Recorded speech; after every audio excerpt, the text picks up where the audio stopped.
Mutual fund series की आज की वीडियो में हम कवर करने वाले हैं कि कितने तरीके के म्यूचुअल फंड्स अवेलेबल हैं हम सभी के लिए according to our investment objective and our category. इन कैटेगरी के बारे में मैं अपनी पिछली वीडियो में ऑलरेडी कवर कर चुका हूं और अगर आपने वो वीडियो नहीं देखी है तो इस वीडियो को देखने से पहले वो वाली वीडियो देखना बहुत जरूरी है।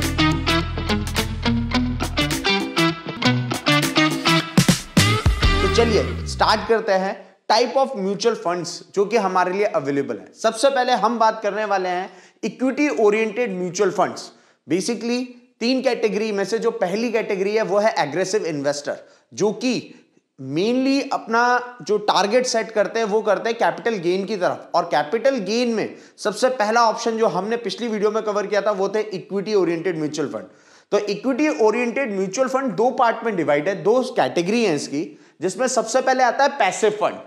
पैसिव म्यूचुअल फंड्स वो म्यूचुअल फंड्स होते हैं जिसमें आपका जो फंड मैनेजर होता है ना उसको ज्यादा मेहनत नहीं करनी पड़ती, क्योंकि वो आपका पैसा उठा के सीधे सीधे किसी इंडेक्स में लगा देते हैं।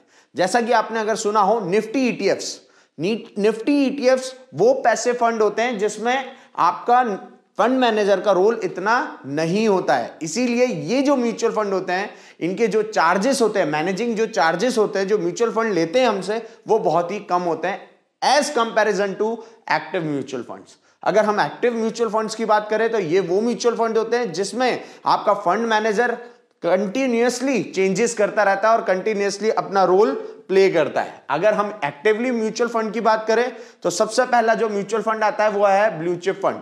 ब्लू चिप ये जो वर्ड है ये बेसिकली निफ्टी 50 के टॉप 50 जो शेयर होते हैं निफ्टी 50 में उनको दर्शाता है। इसका मतलब अगर आप अपना पैसा ब्लू चिप फंड में लगाते हैं तो आपका पैसा सीधे सीधे निफ्टी 50 के शेयर में जाएगा, उसके अलावा कहीं और नहीं जाएगा। उसके बाद सेकंड जो म्यूचुअल फंड्स के जो टाइप है वो है बेस्ड ऑन मार्केट कैप। अलग अलग मार्केट कैप के अकॉर्डिंग भी म्यूचुअल फंड डिजाइन किए गए हैं। सबसे पहले मार्केट कैप को एक बार समझ लेते हैं कि मार्केट कैप होता क्या है। देखिए, किसी भी कंपनी का मार्केट कैप निकालने के लिए अगर आप उस कंपनी के शेयर के प्राइस को मल्टीप्लाई कर देंगे नंबर ऑफ आउटस्टैंडिंग शेयर से। अब आप लोगों ने शेयर तो सुना होगा, बट ये आउटस्टैंडिंग शेयर क्या होता है? बेसिकली आउटस्टैंडिंग शेयर वो शेयर होते हैं जो कंपनी पब्लिक को दे चुकी होती है।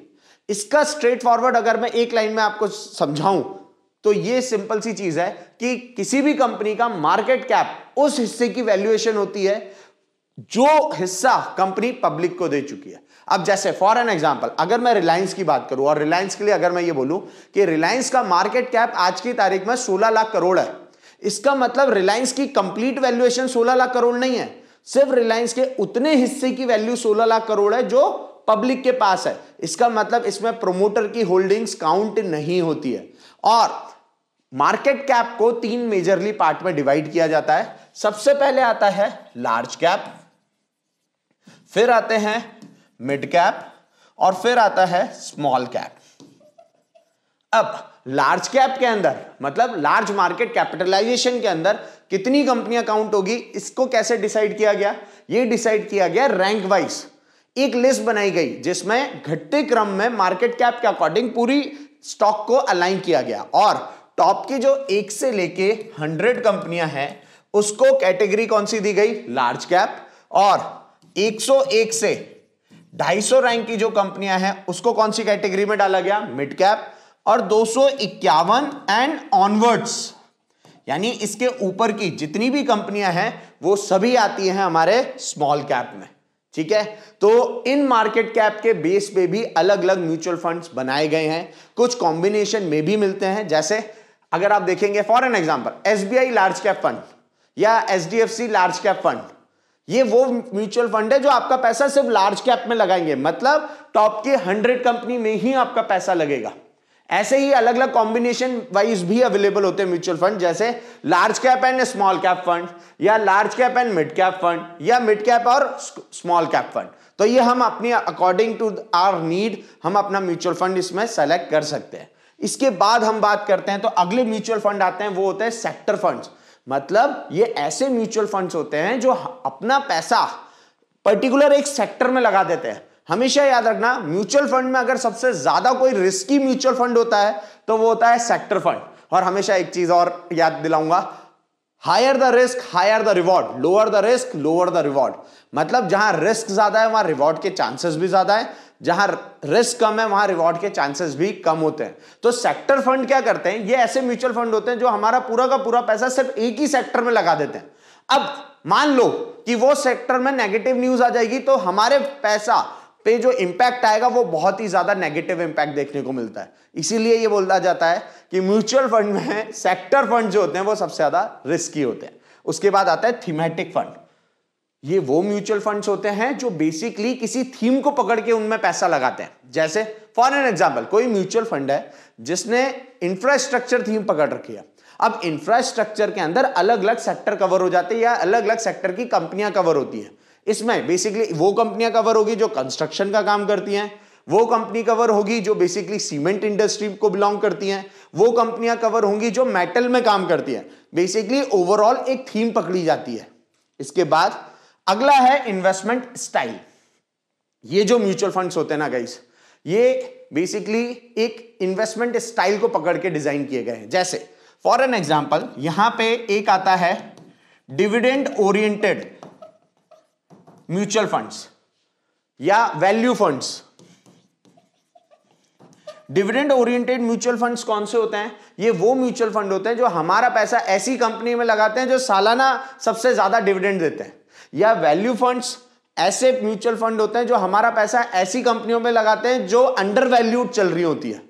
ऐसे ही फिर एक आखिर में आ जाता है इक्विटी ओरिएंटेड म्यूचुअल फंड में ELSS, मतलब इक्विटी लिंक सेविंग स्कीम। आप में से बहुत सारे लोग अपना टैक्स बचाने के लिए ELSS में पैसा डालते होंगे। तो ये जो म्यूचुअल फंड होता है इसमें बेसिकली 3 साल का लॉक इन पीरियड होता है। इसमें 80C के अंतर्गत हमें 1.5 लाख तक का टैक्स बेनिफिट मिलता है, टैक्स रिबेट मिलता है। इसके बाद हम आए तो अगले जो म्यूचुअल फंड है वो आते हैं ETFs। Equity oriented mutual fund इतने ही है। उसके बाद आ जाता है ETFs। अब ETF में 2 और ETF है, गोल्ड और रियल एस्टेट ETF। अगर आपको गोल्ड पे पैसा लगाना है तो आप गोल्ड ETF की तरफ जा सकते हैं। अगर आपको रियल एस्टेट में पैसा लगाना है, देखिए क्या होता है, रियल एस्टेट एक ऐसा सेक्टर है या ऐसा एसेट क्लास है जहां पे पैसा लगाने का जो एंट्री लेवल है वो बहुत ज्यादा है। जैसे फॉर एन एग्जांपल, अगर मैं इक्विटी मार्केट में इन्वेस्टमेंट के लिए जाऊं ना तो हो सकता है कि मैं 500 रुपए में भी इन्वेस्टमेंट कर दूं। कमोडिटी मार्केट में जाऊं तो हां, मैं गोल्ड में 1000 रुपए से भी इन्वेस्टमेंट कर सकता हूं। बट अगर मैं रियल एस्टेट में इन्वेस्टमेंट में जाऊंगा तो मेरा टोकन साइज बहुत बड़ा है। तो अगर आप रियल एस्टेट में पैसा लगाना चाह रहे हैं और आपके पास अमाउंट कम है तो डेफिनेटली आप रियल एस्टेट बेस्ड ETFs में अपना पैसा लगा सकते हैं। ठीक है, इसके बाद ये तो थे इक्विटी ओरिएंटेड या ऐसे म्यूचुअल फंड जहां पे कैपिटल गेन देखता है। और ये कैपिटल गेन कौन सी कैटेगरी देखती है? एग्रेसिव इन्वेस्टर, जो कि मैं ऑलरेडी कवर कर चुका हूं। इसके बाद हम आते हैं ऐसे म्यूचुअल फंड पे जो फिक्स्ड इनकम देते हैं। अच्छा, एक और चीज याद रखना है, क्या हमने इससे पहले वाली वीडियो में एक और चीज कवर करी थी कि म्यूचुअल फंड 4-5 तरीके के होते हैं, जिसमें सबसे पहले अपन ने पढ़ा था क्लोज एंडेड म्यूचुअल फंड। मतलब ये ऐसे म्यूचुअल फंड होते हैं जिसमें आप एक ही बार पैसा लगा सकते हो और जब उसकी मैच्योरिटी होगी तभी आपको वहां से आप अपना पैसा निकाल सकते हो। ओपन एंडेड म्यूचुअल फंड कौन से होते हैं? जिसमें आप कभी भी पैसा लगा सकते हो और कभी भी निकाल सकते हो। तो हमेशा याद रखना, ये जो रियल एस्टेट बेस्ड ETF होते हैं या गोल्ड बेस्ड ETF होते हैं या equity oriented based mutual funds होते हैं, ये जनरली ओपन एंडेड होते हैं। मतलब आप इनमें कभी भी पैसा लगा सकते हो और कभी भी पैसा निकाल सकते हैं। बट जो डेट ओरिएंटेड कैटेगरी होती है म्यूचुअल फंड की, वो होते हैं generally close ended.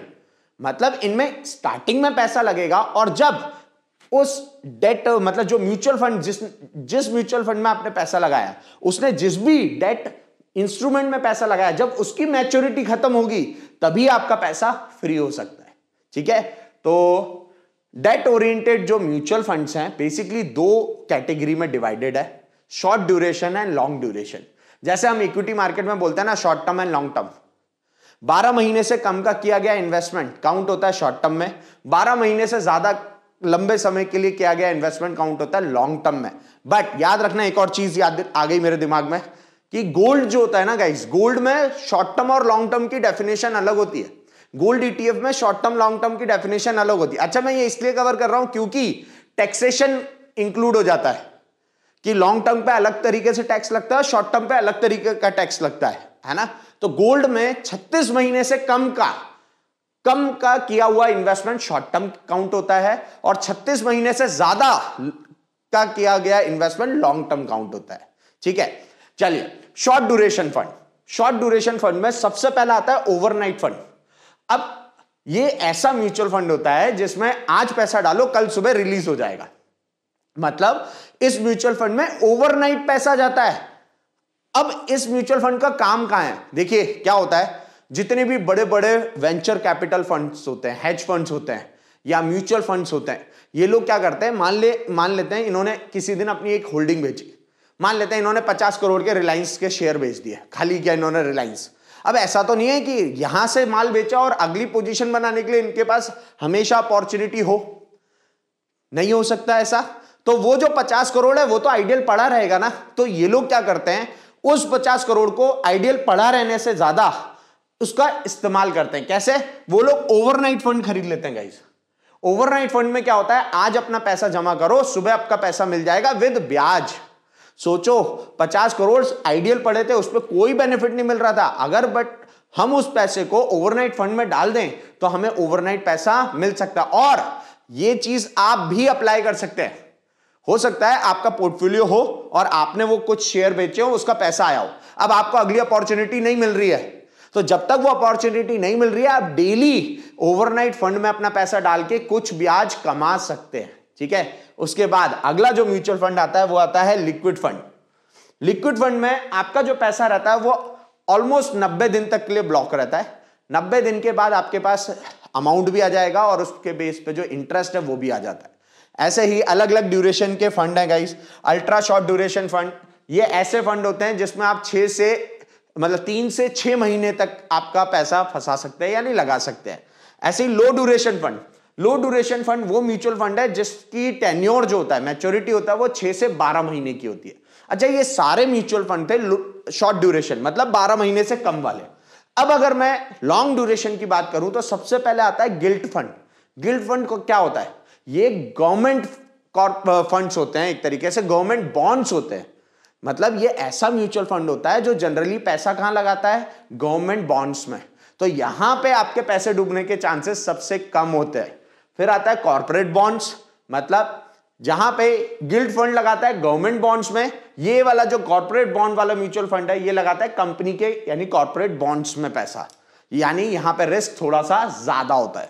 Credit risk fund और fixed maturity plans is an another kind of long duration debt fund, जहां पे आप अपना पैसा लगाते हैं 3 से 4 या 5 साल के लिए, और 5 साल के बाद जब उस इंस्ट्रूमेंट की मैच्योरिटी खत्म होती है तब जाके आपका पैसा म्यूचुअल फंड से फ्री होता है। ठीक है, तो इतने सारे तरीके के म्यूचुअल फंड्स है गाइस। आप देखो स्टार्टिंग में हमने अभी क्या पढ़ा, इक्विटी ओरिएंटेड म्यूचुअल फंड, फिर gold ETF, real estate ETF। ये जो कैटेगरी है ये किस सेगमेंट के इन्वेस्टर के लिए है, एग्रेसिव। अब डेट ओरिएंटेड किसके लिए है, कंजर्वेटिव। तो मॉडरेट वाले क्या करें, तो देखिए मॉडरेट में एक बहुत सिंपल सी चीज है, अगर आप खुद मैनेज कर सकते हैं तो आप खुद पिक कर लें कि इक्विटी में आपको किस में डालना है, डेट में किस में डालना है। अगर आप खुद पिक नहीं कर सकते तो पहले से ही इस प्रॉब्लम का सॉल्यूशन सेबी दे चुका है, म्यूचुअल फंड वाली कंपनी इसका सॉल्यूशन निकाल चुके हैं, और इसका सॉल्यूशन है हाइब्रिड फंड्स। बहुत सारे हाइब्रिड फंड्स मार्केट में अवेलेबल हैं जो आपका पैसा कैपिटल गेन और फिक्स्ड इनकम दोनों को ध्यान में रखते हुए बनाए गए हैं। तो आप इन म्यूचुअल फंड्स में भी अपना पैसा लगा सकते हैं। अब बात करते हैं कि इन म्यूचुअल फंड को सेलेक्ट कैसे किया जाए और इनकी परफॉर्मेंस को कैसे ट्रैक किया जाए। म्यूचुअल फंड्स को ट्रैक करने के लिए हम मनी कंट्रोल वेबसाइट का इस्तेमाल करेंगे। मनी कंट्रोल वेबसाइट पर जाने के बाद आपको म्यूचुअल फंड का एक टैब दिखाई देगा, उस पर क्लिक करने के बाद आपको परफॉर्मेंस ट्रैकर पे जाना है। परफॉर्मेंस ट्रैकर पे जाने के बाद आप देखेंगे यहाँ पे वही सारे म्यूचुअल फंड हाईलाइटेड है जो हमने अभी तक पढ़े हैं। हमने इक्विटी ओरिएंटेड म्यूचुअल फंड पढ़े, डेट ओरिएंटेड पढ़े, हाइब्रिड पढ़े, सॉल्यूशन ओरिएंटेड पढ़े, और अदर्स में आपके आ जाते हैं ETFs, जैसा हम ऑलरेडी कवर कर चुके हैं। तो जैसे फॉर एन एग्जांपल मेरे को एक इक्विटी म्यूचुअल फंड मेरे लिए सेलेक्ट करना है और I want to invest in large cap fund, मुझे लार्ज कैप फंड चाहिए। तो मैं लार्ज कैप फंड पे गया, मैंने देखा यहाँ पे बहुत सारे अलग अलग तरीके के म्यूचुअल फंड लिस्टेड है। मैंने कहा सबसे पहले इनकी रेटिंग मेरे को 5 चाहिए। क्रिसिल रेटिंग क्या होती है? बेसिकली क्रिसिल एक रेटिंग कंपनी है जो म्यूचुअल फंड को उसके परफॉर्मेंस, उसके मैनेजमेंट और बाकी फैक्टर के अकॉर्डिंग उसे रेट करती है। तो मैंने यहाँ पे रेटिंग हाईएस्ट टू लोएस्ट कर ली। हाईएस्ट में मैंने देखा सबसे पहले तो ऐड वाला है, तो उसको तो मैंने इग्नोर कर दिया। फिर मैंने देखा बड़ौदा बीएनबी परिभाष का लार्ज कैप फंड है, निपॉन का है, डीएसपी का टॉप 100 इक्विटी फंड है। इन सब में देखा जाए तो सबसे बड़ा फंड मैनेज कर रहे हैं निपॉन इंडिया का। फिर मैंने उनके रिटर्न को कंपेयर करना है, तो यहाँ पे आप देखेंगे पिछले 1 हफ्ते से लेके 10 साल तक के रिटर्न आप आपस में कंपेयर कर सकते हैं म्यूचुअल फंड के। और आई होप इतनी सारी इंफॉर्मेशन बहुत होती है किसी भी म्यूचुअल फंड की परफॉर्मेंस को ट्रैक करने के लिए। ऐसे ही आप हर एक टाइप के म्यूचुअल फंड यहाँ पे ट्रैक कर सकते हो, उनकी परफॉर्मेंस ट्रैक कर सकते हो। जैसे फॉर एन एग्जांपल, मान लो मेरे को डेट म्यूचुअल फंड चाहिए और मेरे को लो ड्यूरेशन फंड चाहिए, तो मैं लो ड्यूरेशन फंड पे जाऊंगा और यहाँ पे क्रिसिल रेटिंग को वापस से हाई कर दूंगा। हाई करने के बाद मेरे को यहाँ पे सारे ऑप्शन दिख जाएंगे। कैनरा रोबेको है, टाटा ट्रेजरी एडवांटेज है, इन्वेस्को है, और इनका जितना भी AUM वो फंड मैनेज कर रहे हैं, प्लस पास कितने 10 साल में क्या क्या रिटर्न्स दिए हैं, ये सारी चीज़ें यहाँ से ट्रैक हो सकती हैं। तो म्यूचुअल फंड को ट्रैक करने के लिए मनी कंट्रोल एक बहुत अच्छी वेबसाइट है जिसका हम इस्तेमाल कर सकते हैं। म्यूचुअल फंड सीरीज में अभी तक हमने क्या क्या कवर कर लिया?